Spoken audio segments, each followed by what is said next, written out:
Fear is interesting. It is this process that manifests exactly what you hold inside of you. So let's talk for a minute how fear works. What's the purpose of fear? Why do we have it? And how can fear make you sick? So think about something that you might be afraid of.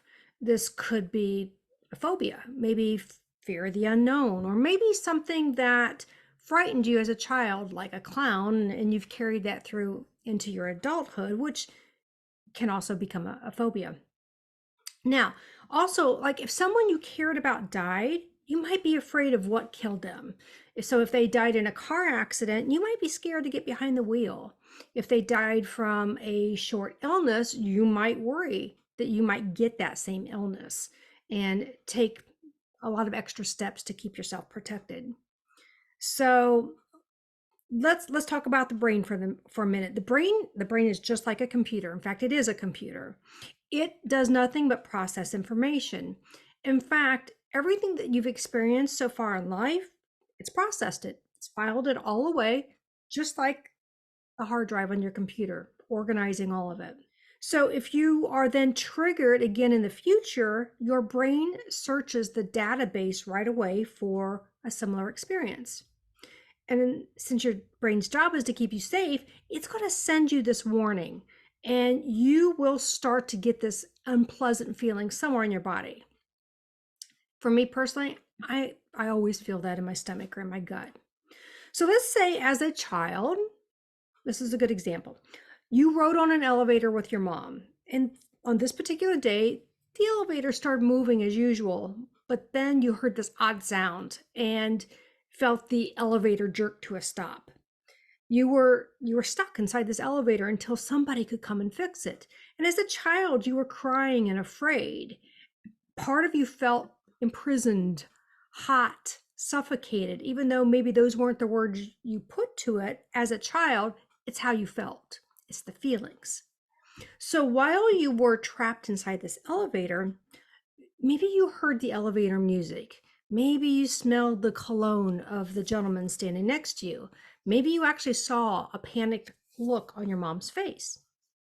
So what happened then is that day, your brain linked elevators, the smell of that cologne, the music, that look on your mom's face to danger. Neurons that fire together wire together. Your brain's always linking things together. That's why you behave and act the way you do today. So then at some point in the future, that cologne, that song, that look, or just even seeing an elevator might make you feel inside like you're going to die. And you don't even know why. And you are going to get that feeling right away that you're not safe. That memory became prominent because the feelings that day as a child were so intense because of this overwhelming fear. So the question becomes, why are terrible experiences more memorable than happy ones? Because the fact is, happy experiences don't protect you. And again, what's your brain's job? To keep you safe. But if you don't know how to go in and change that, change those resources, those references to that traumatic experience, that fear will drive you as an adult. So let's take this one step further. How can that fear make you sick? So let's say now as an adult, you have to go on this business trip.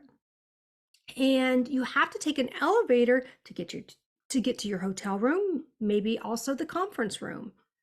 And you feel like you might throw up because that panic will hit you like a wave. And the more you think about it, the sicker you get. Now, maybe this might be a mandatory meeting for you. You have to go. So then your mind starts making up stories and what ifs. You don't want to get hurt. So you think about all the ways you could get hurt, all the ways you might get stuck on that elevator. Maybe the building will start burning while you're stuck in that elevator. All those what ifs will just come flooding into your mind because your brain is trying to keep you safe. And if you think about it long enough, your mind then starts manifesting sickness. So you don't have to go to this meeting. So you don't have to travel. You can stay home. You can stay safe. So fear is also an affirmation. What you fear, you affirm.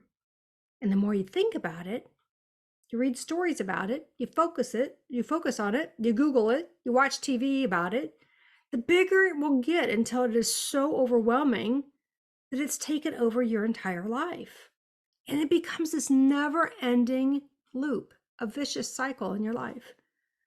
When the thought of something scares you, you try to find a way to escape it. The problem is it follows you wherever you are because your thoughts are always inside of you. So you have to learn how to rewire, to reprogram your brain so you don't react to life, to those situations in the same way. And many times people they're sick, they actually manifest, practice, rehearse, look for, and build a life around having this fear instead of choosing to change it. And bottom line is many people just don't know how to do that. So you need to make peace with what your mind holds so that you can handle whatever life throws at you, because you never know what life's going to throw at you, right? So what this means is it takes showing up for yourself. It takes persistence and it takes commitment to make these big changes within you, because you are 100% responsible for your life. No one is going to save you. You have to save yourself. So learn to master your emotions so they don't master you, because what's at stake if you don't? All right, guys, go make it a great day, and I'll see you in the next video. Bye-bye.